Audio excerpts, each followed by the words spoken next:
Yeah, where are you guys coming? Have another minute or so? Check one, testing 1, 2, 3. Everybody not too loud for those of you in back. Not too quiet. Perfect. Turn it down. I may get nervous, so.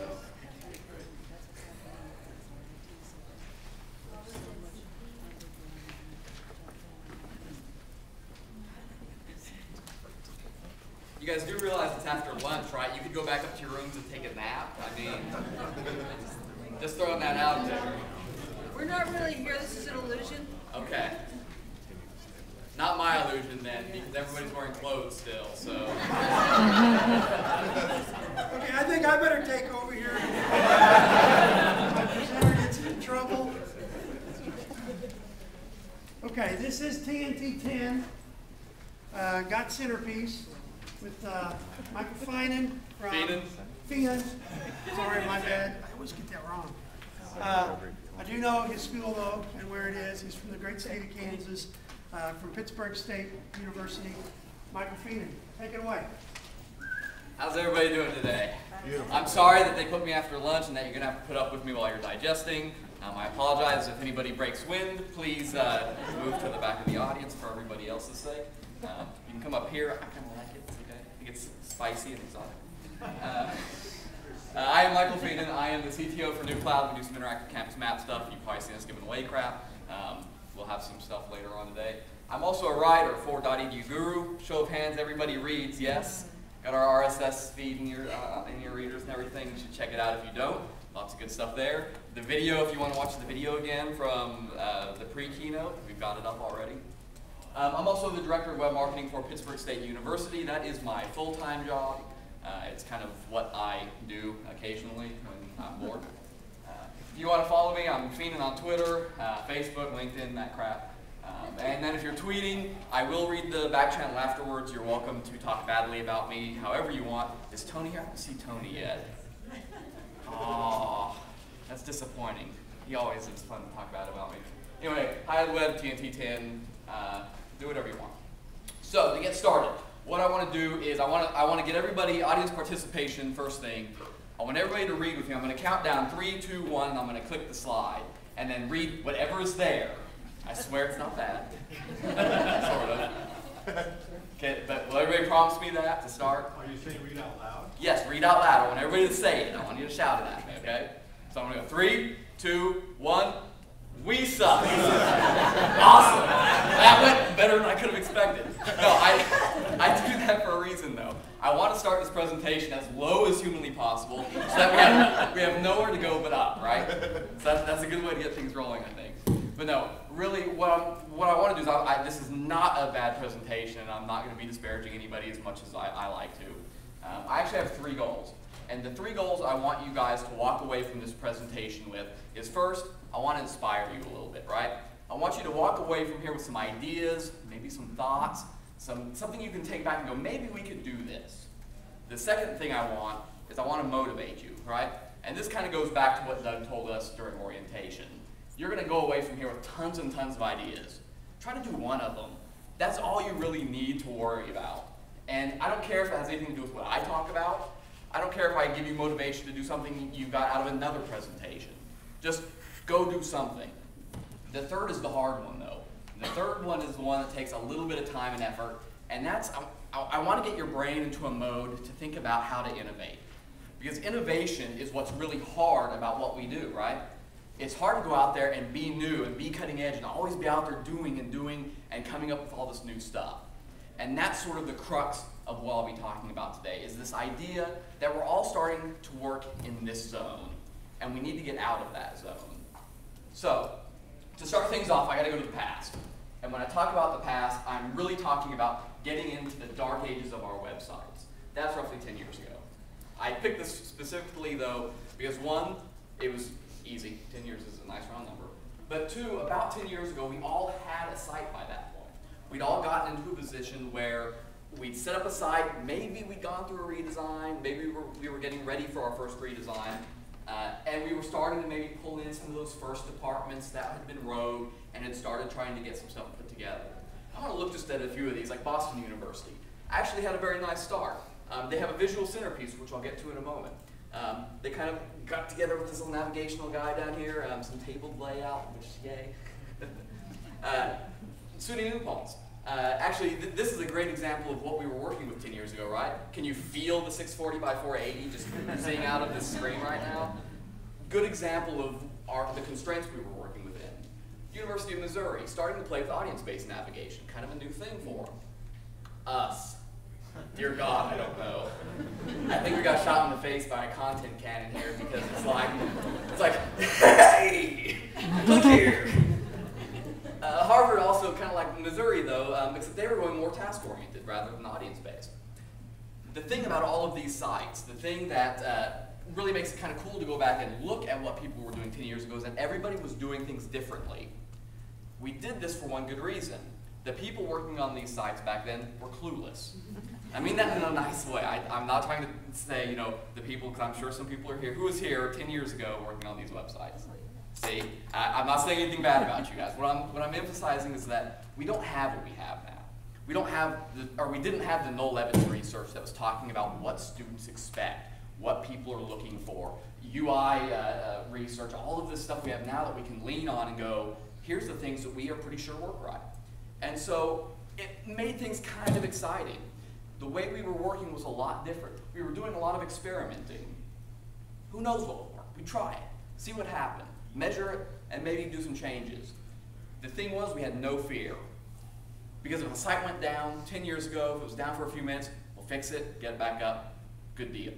Now, if your site's down for 2 minutes, how many of you will have your phones ringing?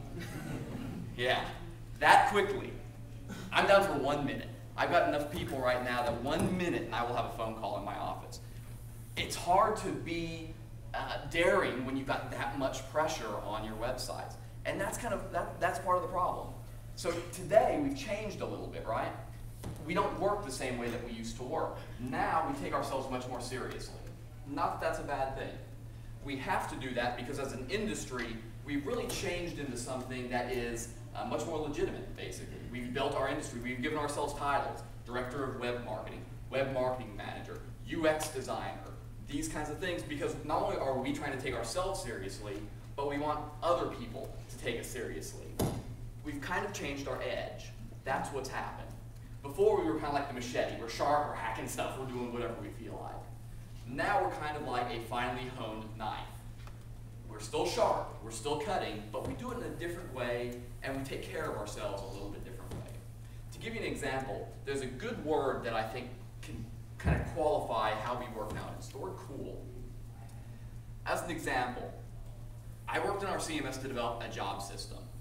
This job system was designed because the way our career services office was working was terrible. Word documents, all kinds of stuff. No consistency. I got in there, we built it in our CMS, and I said, what can we do to make this a little bit better, right? What can we do to add some value elsewhere? And so I said, let's build an RSS feed out of it. I've got structured content, that's easy to do at that point. And so I built it, it worked, I dropped it into Twitter, onto Facebook, and I said, you know what, that's kind of cool. Then recently I started working on a video site. As I was working on this, I said, let's do this right. Let's give us some tools that we can use outside of that project. And in doing that, I ended up building some plugins for our content management system that pulls in JSON data, that got into O-embed stuff, and I was like, this is cool. That's the difference. And web developers can pick up on it. You've got stuff you do that's cool, and then you've got the stuff that's cool. That's what's changed about us. We've started to conform. We're slowly kind of working within these bounds. We're starting to talk to each other. We're starting to do a lot of the same stuff. And in doing that, we're using these words like branding standards, marketing identity, these things that legitimize ourselves not only within our own industry, but when we're working with others. These are hurdles to us. That's the big deal. I just talked with somebody last week, as a matter of fact, about the hurdles they were facing in a rebranding effort. Their committee had come together and put together all of these documentation. They said, this is our font. This is going to be the official font of our group. And we all kind of know what that pain is like. This is what we use for our word marks and things like that. The problem is, there was no web person involved in that process. And so they show up and they say, hey, we're going to do everything with this serif font called Whitney.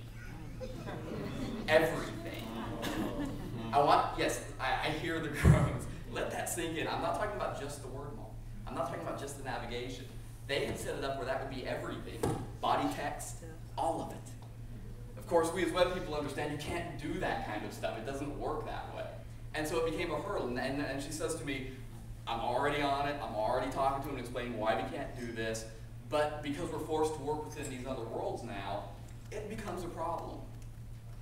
The redesign is what has brought all of this up. Because in the redesign, we're starting to work with marketing people, with PR people, with the academics, and all of these different areas. And that's become a real challenge for us. Over 1,200 sites have been redesigned in just the past 3 years. Raise your hands. 3 years ago or earlier, you were redesigned, right? Look at you. Keep your hands up for a second. You're in league with 1,200 other people just since 2007. You can put your hands down now. I just wanted you to feel this camaraderie building. Stuart Foss, a great guy over at edustyle.net. Everybody knows edustyle, yes? Has looked at it, seen it at some point. These are just the sites he knows about, the ones that have been submitted. Think about how many others are outside of that. We feel each other's pain. We know what this is like. And not only that, so do the firms that we work with, the vendors, the design firms, the consultants. These people understand. And it's starting to show on our home pages. The reason for that is that we're starting to become routine with all of this. We understand how it works, and when we do that, things begin to normalize. Before, we may move fast, we move slow. We're going through red tape. We're getting held up in it. We're all over the place. Now, we're starting to work in this area, right? We're starting to, instead of bouncing up and down, we're kind of getting into here. It's good for us because our processes become much smoother. We get faster sites that are higher quality, that are easier to deploy and update. And then the vendors get to get out of our case faster with our money and move on to the next time, right? Normalization is not a bad thing, but it has a side effect, whether intentional or not, and that's dilution. Technological dilution is something we've lived with for quite a while now. Raise your hand. I keep having people raise their hand. Maybe I should have you stand up. Will you stand up for me if I ask? Okay. I tried. I figured maybe after lunch, you might want to get some exercise going on. No. How many people have either own or have direct access to through a friend or family or work one of these? Oh, yeah. Look at this. Look around. Look at how many people have access to a digital SLR, something that until just the past 10 years or so was really the realm of the professional photographer. If you didn't have thousands of dollars, you weren't getting into these. I am not a professional photographer, let me be very clear. I am barely a good amateur photographer, but you will not get my D80 out of my hands if I were dead. I love that thing. That's technological dilution. To put it a little simpler, everybody knows one Mr. Zach Morris, yes? Everybody remembers Zach Morris and his phone. Everybody knew that guy back in the late 80s, early 90s, the one guy who had the bad jacket, the bleached hair, and the big freaking cell phone, and he was like the only guy you knew that had a cell phone. Don't talk bad about him because that guy was me in high school, and I will come after you. No. But now everybody not only has a cell phone, we've got to the second phase, right? How many people smartphone in here? Now, granted, we're a unique audience, but lots of people have smartphones now. We're moving into the second phase of dilution. It's not just about having the phone, we have great phones. That's the trickle-down effect that we see. This affects our homepage, though, in some different ways. First off, in what we use. Think about JavaScript, right? jQuery, MooTools, Dojo, these frameworks that we use now. How many people have a Centerpiece using jQuery? MooTools?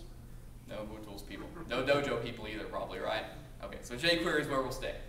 jQuery is a great tool because it makes jQuery accessible. I am not a programmer. I will never sell myself as one. I suck at JavaScript, frankly. But I am awesome at jQuery. I can sling that stuff around like nobody's business because it has diluted what we can do. Again, not using that word in a bad way. I'm going to say that a lot. Dilution is not a bad concept. It's made things available to us that we never had before. But as we do it more and more, you can start to pick things out, right? The transitions we use, the effects we're using, you can sniff it out after a while. Same thing happens in CSS, the frameworks. Blueprint, 960, Yahoo Grids. These things are frameworks that dilute CSS to a way to make it accessible and quick to prototype and work with. There's one huge one, though, that nobody ever mentions. And we all, for the most part, have one of these. Content management system. We buy these for the very purpose that they dilute technology, so that the 80-year-old secretary in the art department can go maintain their faculty listing on their webpage, right? That's why we own them. That's the problem. industry homogeneity. I don't know if I made that term up or not. It sounds good though. What's happening is we as an industry, and not just us, other industries as well, are starting to kind of work into this area where we start working together, we start kind of collaborating and talking, and what happens is this. The owner looks like the pet, so to speak. As we talk together and work together, we start getting similar things happening. And this is great because it's an awesome sign of collaboration. And that's wonderful to see. I love working with people. I worked with a guy recently, they were doing an admission site. He's using geolocation and XML to customize their admission page. I'm like, that's awesome. He's like, here's the code, thank you. It's great, I love doing that. Another example is, for instance, our news page. I just launched this, I love it. It's a huge upgrade from where we were. And I stole this thing, I stole it in Iran from these folks. CNN has a very nice page. I love how they integrated video. I love how they do their sidebars. I'm like, you know what? I can do that. I'm too lazy otherwise. I'm not a designer. I admit it. But that's what happens. This is affecting our home pages. This is us, Pittsburgh State University. I love our redesign. We came not just one, but really 2 generations in the process. But if you notice, we've got all the same problems a lot of folks have. Even though it's nice, here's our centerpiece, we've got sort of our top navigation, here's our audience navigation, the calendar of events, which I assure you gets used constantly, news, application buttons, quick links up at the top. I mean, really, we still have a lot of those same problems happening, right? Because we're answering one big question. Everybody's trying to answer the question of how. How do we answer all of these audiences? How do we deal with all of these issues? How do we make all our 72 audiences happy and our 83 vice presidents and the one president that can fire all of us in a heartbeat? How do we make that happen? And there's no good answer because really it's a trap. All we end up doing is diluting everything we do to the point that it loses value, yes? Because really, in trying to make everything work on that homepage and trying to make that centerpiece do a bunch of different stuff, it's really doing nothing. Here's a look at University of Alabama. Is anybody from Alabama? Anybody? Bueller? No? Okay, good. No? I love this, actually. It's very clean, it's very crisp. They did a great job with their redesign. I'm going to flip through some more here, and I want you to just kind of look at these as I start going, and just kind of pay attention. I'm going to go very quickly, but try to look at what's happening here. Boston, everybody loves Boston, has always done a great job with their website. I really love this. Chico, if Tony were here, I would make a snarky comment, but oh well. Freed-Hardeman, I'll come back to these guys in just a second. Johns Hopkins, great visual stuff. Lakeland College, we've got Lethbridge, we've got Lewis and Clark. Here's Maryland, Nottingham, Stetson, Toledo, Wesleyan, Wallanogue, Worcester, Worcester Polytechnic Institution. Worcester. I'm sorry, I'm Kansan. Okay. You notice anything? No, you're all wrong. First things first.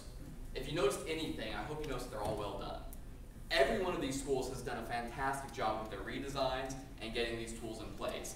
And I want to emphasize that because otherwise this may come off very negative, and I know I'm a negative person, so we want to work on that.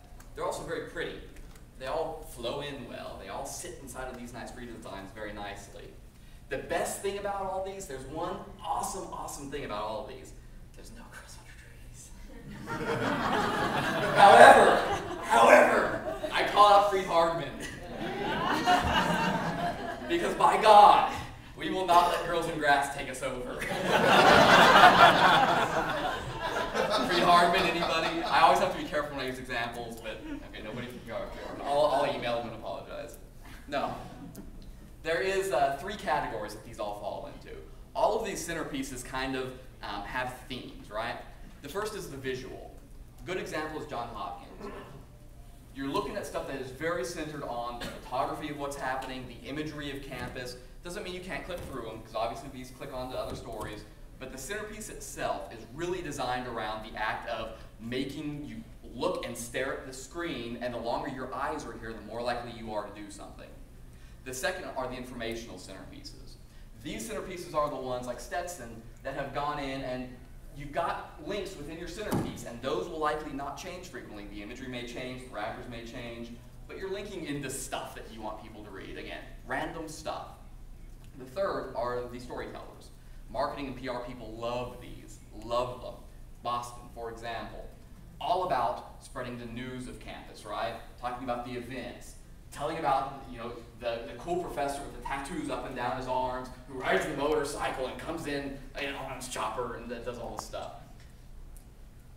There's an issue though. Oh wait, let me back up 1 second. There is a fourth kind. I don't mention it only because the fourth kind is kind of like what we do, and it's sort of the chaotic, we don't know what the heck's going on, so we're just going to do a little bit of everything. That doesn't count, but there is a fourth kind. Here's the thing. All of these have a problem because there's one thing in common. There's nothing on any of these that is actionable. And I know some of you right now are going to sit there and you're going to go, what are you talking about? You can click through them. You can go read articles. You can go to the pages that they've got. But the thing is, putting the centerpiece out there and just saying, hey, click here to read more, is kind of like having your 5-year-old son or daughter on the trampoline, and this is where I would normally jump up and down. Those of you who've seen me know that I'm not going to do that. Not today anyway. But it's like they're going, hey, Dad, look at me. I learned a trick. Watch me, watch me. That's what that's doing. You're screaming for attention, but you're not doing anything to deserve it. And I'm sorry if that comes off snarky, but that's the reality, because we can be doing way, way more. I'm sorry, it's lacking anything actionable. I gotta get my clicker going here. Here's where we get into boring stat time. And I'm gonna keep this short because boring stats are boring, and I know that. So I've got 3 big things I want to hit on. If you read .edu Guru, you may have noticed back in September, we put up a little survey that talked about how's your centerpiece doing, give us some information. I took some of that information and have incorporated it here. One of the first things that stood out to me came from one particular school, and I am quoting one school instead of many, and I'll explain why in a moment. They did the math and figured out that based on how many hits they get on their homepage a month versus how many people click on a centerpiece item, you get a 0.4% conversion rate. 0.4. 4 people in 1,000 are clicking on a centerpiece. I hope my math on that's right. I think it is. That indicates a huge content strategy problem taking place because you're not paying any attention to what's going into that centerpiece. You're not doing anything to make that better because that's an abysmal rate. That's terrible. We can do way, way better than that as web developers and as content people and as marketers especially. That's the thing. And here's why I'm only going to quote you one, because I didn't have numbers from anybody else. 79% of the people who answered the survey said, yes, we have analytics in place. We can track this information. We can do it. As a web guy, as an analytics guy, what makes me sick to my stomach, though, is that only 26% of people actually track it. And I want you to think about that, because 89% of all of the respondents said their centerpiece was driven by either marketing or PR. The marketing especially being the core place where we're looking at the numbers. We're looking at the ROI. And yet only 26% actually pay attention to those numbers. The centerpiece is the absolute top building on your site. We can argue above the fold, below the fold. We can argue that crap day in and day out. The fact of the matter is that is the top building on your site. It's the first thing people see when they come to your homepage. And it's their first opportunity they have to interact with you. And yet we're throwing that opportunity away. We're relying on insignificance. We've changed the meaning of ROI. 0.4% is now good enough to just keep doing things the same way we're doing them. To keep going on this sort of roller coaster ride, and we're just going to keep pumping out a new story every week and see what happens. We'll put a pretty girl on this one, it'll get more people to click on it. And that does work, I swear to you. I've looked at our analytics. The pretty girls always get the clicks. Here's the thing, it takes effort. And I know that's hard, and I've gotten flack for that before on .edu Guru, that I write articles and I tell people sometimes to do our job well, we got to put in a little bit of extra work, because it's not good enough to just work from 8 to 5 sometimes. The web moves too quickly. To be really committed to what we do, sometimes we got to get outside of that box and outside of that comfort zone and say, you know what, now tonight I'm going to go home and I'm going to work on this to make it better. And that's hard for people. What's weird though is that with analytics, we can automate a lot of that. We can run those reports automatically and shoot them over to our marketing director and say, hey, here's the results of the centerpieces this month. Let's see what we can do to make this better. I want to look at SMSU for just a minute. Southwest Minnesota State University. Everybody's heard of this? Yes, no, maybe? Some people are familiar with it. These guys walked away from HighEdWeb this year during the EduStyle Awards, just blowing people away. Because they did a redesign last year, and they had just finished it when I started researching the speech. And I saw their centerpiece, and it immediately caught me as being different from everybody else, right? And the reason is, at the EduStyle Awards, they walked away with Best Overall Website out of everybody. But not just that. They also walked away with the best homepage. And then they walked away with best redesign. And then they walked away with best visual design. These folks did a great, great job. Please tell me somebody's here from them, right? Oh. We'll keep trying then. This is their site, right? Very simple. There's nothing really crazy or wild about it, but they just did a good job, a general nice job, and they have a centerpiece even.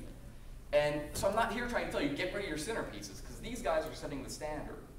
Here's the thing. They found the magic sauce. They figured out what to take and pour over that thing and rub it in to make that centerpiece valuable. Take a look at these. I just screenshotted these the other night to get some current stuff so you can go and look at them yourself.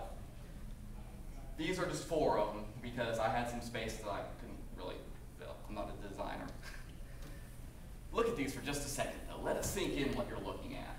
Because all of these centerpieces have something that all those other examples I showed you earlier are missing. They've got calls to action, this magic word that we use. Calls to action get you to engage with the people visiting your site. That's what this is all about, right? We want people to engage with us. We want people to do things so that we can convert them into students and ultimately make the money off of them. Higher ed or not, we're here to make money. That's what keeps us sustained.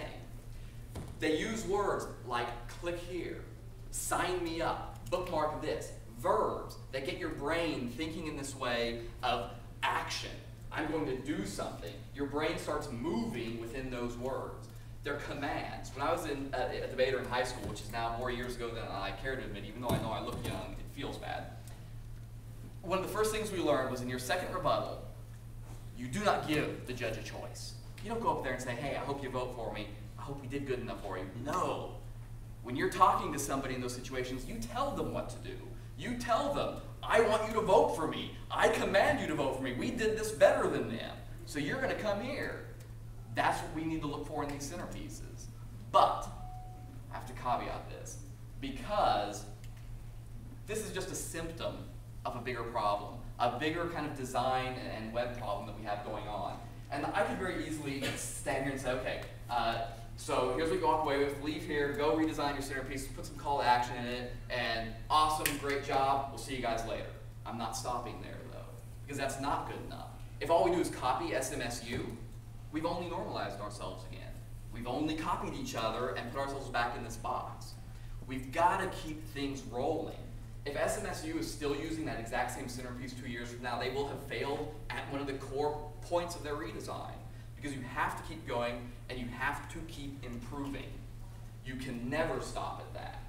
Because that's why we're here. That's why we love the web, right? We love coming in here and trying new things and new technologies and getting involved in ways that people haven't thought of. That's why we love what we do. And I always use the example, and I know it's a little bit overused, but of the house redesign, or remodel rather. When you remodel your house and you've redone it, you don't say, looks good, see you guys. You have to keep mowing the yard. You gotta touch up the paint. You gotta keep the floors swept. You gotta keep it up. You gotta keep going and moving. And to do that, you have to know what to take care of. When you look at the grass and say, yard's tall, you gotta mow it, right? To do that, you gotta measure. This is my mantra, measure and adjust.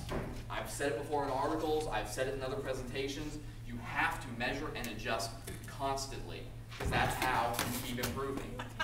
And you need to make sure your legs are long enough to not let your laptop fall on the floor, otherwise it may break. But before you can measure, there's one other step that has to take place first, right? You've got to set goals. You've got to know what to measure. You've got to say, hey, we want to increase the number of click-throughs on our centerpiece by X amount, and then maybe we want to increase the engagement of those pages by this amount.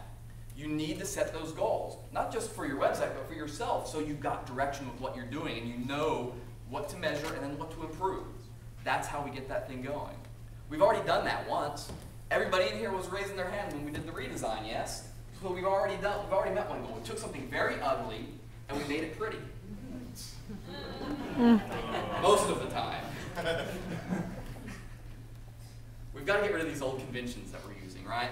We can't just keep doing things the same way we've always done them, because that doesn't work. We've got to always be thinking ahead and planning ahead on how we do stuff. And to do that, that requires some new standards to be set. That requires new standards not only professionally, we know that. We always want to try to set the bar and do things better than everybody else. But sometimes that means setting new standards for ourselves as well. We're professionals. We're in an industry that takes itself seriously now, yes? So that means we've got to look at ourselves in a way that says, how can I challenge myself today? Does it mean more work? Yeah, it probably does. But really, we've got to get into that mindset because that's how we do better. That's how we make our colleges successful, because it's not just about us. It's about the college. It's about the students. It's about everybody else in reality. First impressions are so important.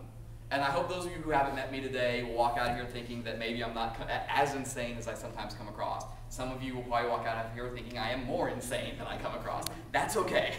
You're welcome to. The thing is, one chance to make a first impression. They're so important. We're all here to stand out for ourselves and for our schools. We want to stand out from that crowd. And I say that because it's not good enough to be pretty anymore. I clicked through a bunch of those sites that are all pretty now, that didn't used to be. It's not enough to keep up. When you go into a career services situation, when you're applying for a job, when you're interviewing, any career person will tell you straight away that you have to be memorable.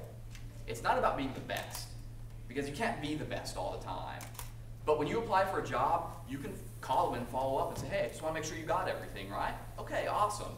You get the interview, you email, hey, thanks for having me in, I appreciated the time. Here's a couple more people that you can call and talk to and get references for me on.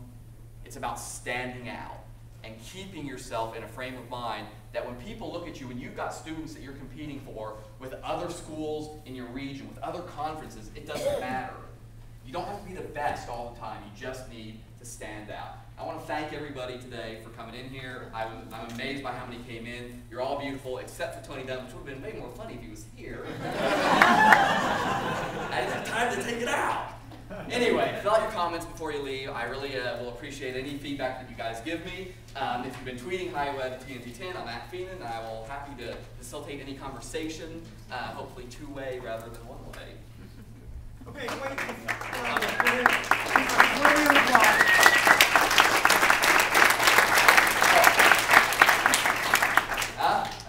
Yeah. I have more stuff yet. Let's get some stuff away here. You have to admire someone who's not beneath bribing. Before we get to the questions, and we are going to have questions, you guys get to grill him. We have 2 conference-related surveys I want you to be sure to pick up on the way out. Fill those out sometime in the next couple of hours. You can drop them off at the conference registration desk. Just drop them off.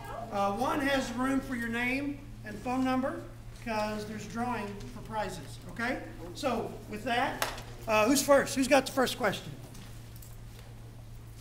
Do you have any examples of university websites that work? Ooh, show mine. Give me your address again here. I'm not sure. I'm currently not sure if my website actually has a Centerpiece. I'll tell you straight away that almost everybody does. In some way, shape, or form, although Lane's telling me that she's a special person. What have we got? UAT.edu. I do have, as this is coming up here, for everybody else, I do have cards up here if anybody wants to grab them, some stickers. I've got bracelets and stuff you can grab for New Cloud for a Kindle giveaway during the poster session.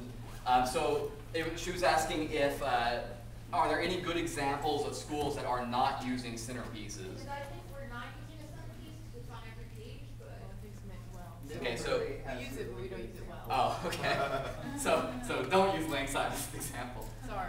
That would be if it's something you got on every page. It's more than likely more of a header type element. And you know, I'm not telling people to not use centerpieces because I think they are kind of integral. It's all about how you use it and how you implement that. And so if you're looking at something to put up there, just remember to make it interesting, make it something people can use, make it something you can measure and do something with. Because that's what's going to keep people on your site. Anybody else? I hope this was like what everybody was expecting. I know that this wasn't as technical as some may have hoped, but I'm just wondering if there's any possible way to get stats from SNSU to see if all the design and pretty stuff is working for them. Ask them. I'll be more than happy to ask them. I'll feed that through .edu and everybody can read it. Also, all of the results from the survey that I did, as well as this presentation and everything else, will be made available under a Creative Commons license. So take it, remix it, do whatever you please with it. I will have it up shortly after this session. I did not have a chance to get it up ahead of time. I apologize. Anybody else? Come on. Challenge me. I feel like I ran short. This is great, actually. Yes? I have a question. You talk about experimenting and trying to innovate constantly. How do you define constantly? Because, I mean, how do you keep from looking kind of... So the question is, how do you innovate constantly? How do you always experiment? And you know, I think if those of you who went to Dylan's presentation earlier, talking about doing the skunk works, and just kind of maybe you do it on the side. That may be how you do it. Always be reading. There are so many good design resources out there. Things like Pattern Tap inside I use quite constantly to look at what other people are doing and get ideas and try to mix those things together. Don't copy them, but just try to come up with inspiration and motivation to innovate. PatternTap.com. Yeah, they do lists of, if you want ideas for navigational breadcrumbs, they've got that. If you want ideas on header graphics, 404 pages, they've got lists, huge lists of all these cool little screenshots and things of that nature. It's a great resource. Yes? Okay, so if we're trying to move more towards using our centerpieces for call to action, then keeping in mind that we're working higher ed and that we have to deal with the politics, Yeah. where do we put these news items that really would just be like read more that 7 departments want on the homepage? Yes. That centerpiece, that rotating centerpiece was our solution to everything. Having 25 Yeah. buttons. On You were making people happy with it. Yeah. The internal fuzzies sometimes are a challenge. And what I would say is, one, it always helps when you have stats to back things up. If you can show that even in the centerpiece, people aren't clicking on it, you can use that as fodder to say, hey, we actually need to do something different. We need to find a better way to push that out. You can also do some market research. Marketers will love that you're saying, hey, let's use this tool for marketing as opposed to just news, because our market research says that the only people who care about news are alumni, and alumni are not the target of our homepage. That all comes with what kind of strategy you're using on your homepage. Is your homepage geared toward only prospective students, only alumni? Try to keep that stuff in mind as you're tailoring these tools and these centerpieces, because that will play very heavily into how you determine what goes there, what do we do, who do we make happy in those cases.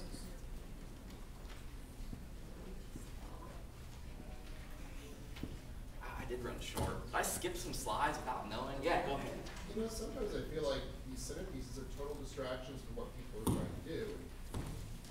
I'd like to be able to find that balance between here's the story, here's the action, while again, you've got this large group of people who are trying to get their work done, trying to apply to school, and there's this big flashing box telling them all that. And that's one reason why I love SNSU, because they took that centerpiece and turned it into a tool that students could use to sign up for pre-enrollment, for instance.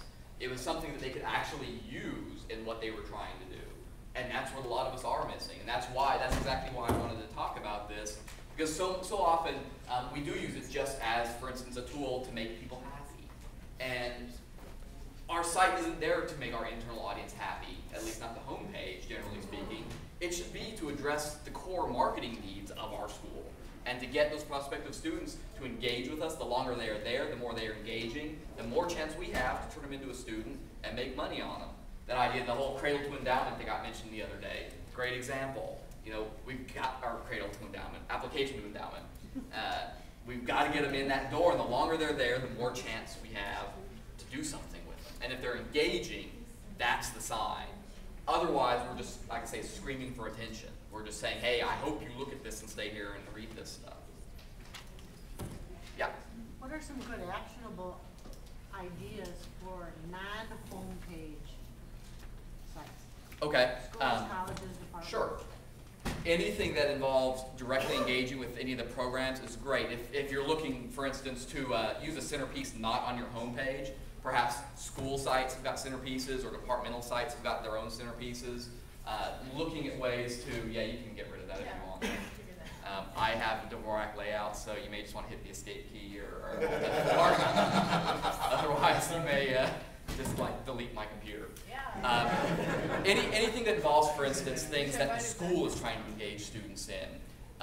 Things, the whole request more information, but get creative with it. Figure out a way, for instance, our nursing department is a huge department on our campus. It's pretty widely renowned, so to speak. And so we might build something around that, see what the nursing department is doing, and get more information on how you can get involved, or get involved with what the nursing program is doing right now. Get them thinking in terms of, what action can I take with this school right now? If I'm a prospective student, what can I do to get involved with you guys and play with stuff, or come visit campus? SMSU, again, a good example. Check us out. Come see our building. Hey, the nursing department's over in McPherson Hall. Come schedule a visit with us. Come down and see the tools we have. Don't just read about the tools. We want to show you. We want to show you our CPR dummies and the things we stab people with and that kind of stuff. So, not that I'm crazed with stabbing people.